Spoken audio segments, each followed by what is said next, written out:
IT sector का बुरा दौर क्या अब खत्म हुआ है?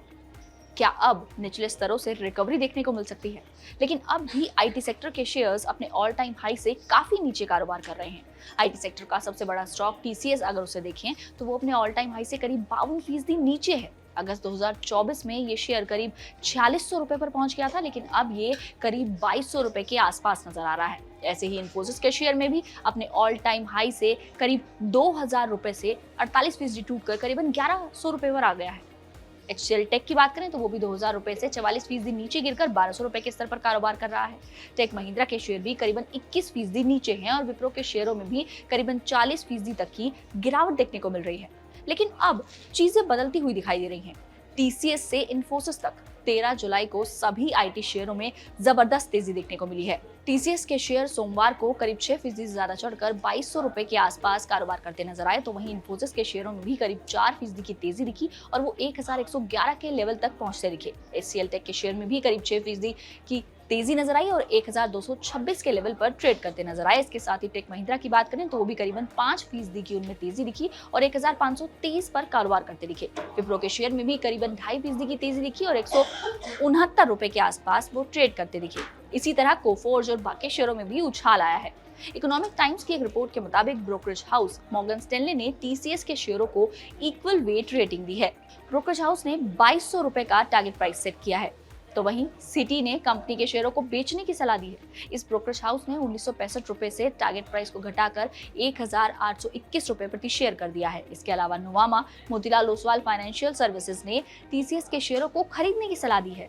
एमके ने एड रेटिंग दी है, लेकिन अब सवाल ये उठता है कि आखिर निवेशकों को कौन से स्टॉक पर ध्यान रखने की जरूरत है।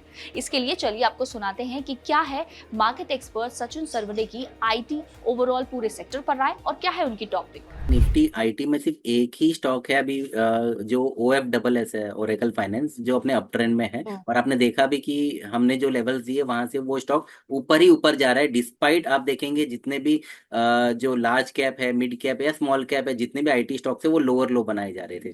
तो यहाँ पे हमें ये देखना बहुत जरूरी है कि कोई भी जो स्टॉक रहता है वो अपने ट्रेंड को छोड़ नहीं पाता है। ऑफ कोर्स ये हमने जरूर देखा है कि जब पूरा आईटी इंडेक्स गिरता है तो सारे ही स्टॉक गिरते हैं, है ना, चाहे फिर वो अप ट्रेंड में हो या डाउन ट्रेंड में हो। बट फिर अब जब देखेंगे, जब वो रेजम्पशन आता है, वापस से एक छोटा सा बाउंस आता है, तो ये बाउंस में जो अप ट्रेंड वाले स्टॉक्स है वो न्यू हाई बना देते हैं। बट जो डाउन ट्रेंड वाले जो स्टॉक्स रहते हैं वो अपना न्यू हाई, क्या वो प्रीवियस जो स्विंग हाई है वो भी नहीं तोड़ पाते हैं।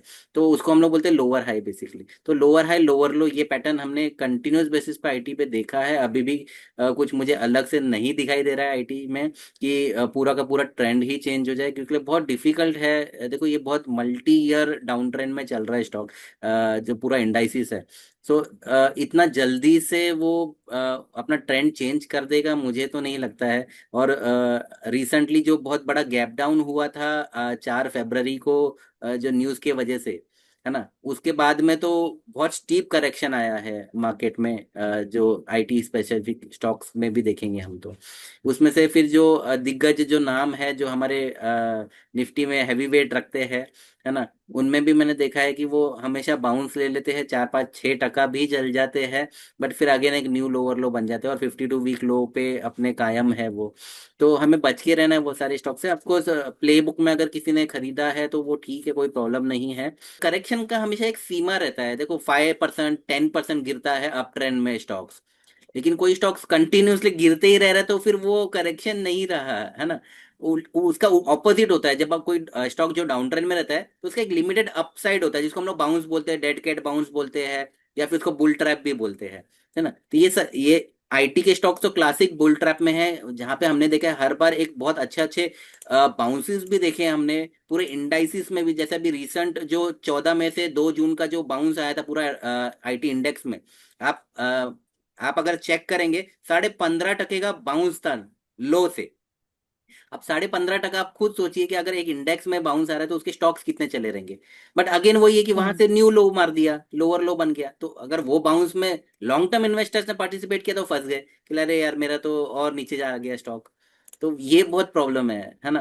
तो सुना आपने, सचिन सरवटे की पसंद है OFSS यानी कि Oracle financial services software limited. ये शेयर 13 जुलाई को करीबन 1.5% चढ़कर 11,802 के करीब कामकाज करता दिखा।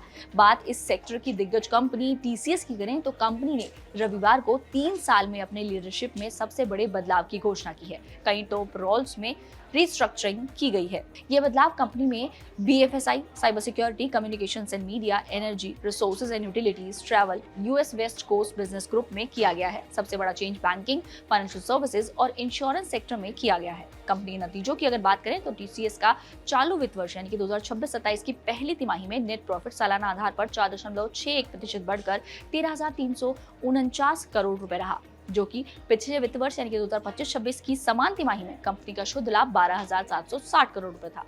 वहीं कंपनी का रेवेन्यू पहली तिमाही में करीब 14% बढ़कर 72,275 करोड़ रुपए पर पहुंच गया। कंपनी ने तिमाही नतीजों के साथ ही डिविडेंड का भी ऐलान कर दिया था। कंपनी ने एक शेयर पर 12 रुपए का डिविडेंड देने का फैसला लिया है। इस डिविडेंड के लिए TCS की तरफ से 15 जुलाई की तारीख को रिकॉर्ड डेट तय किया गया है।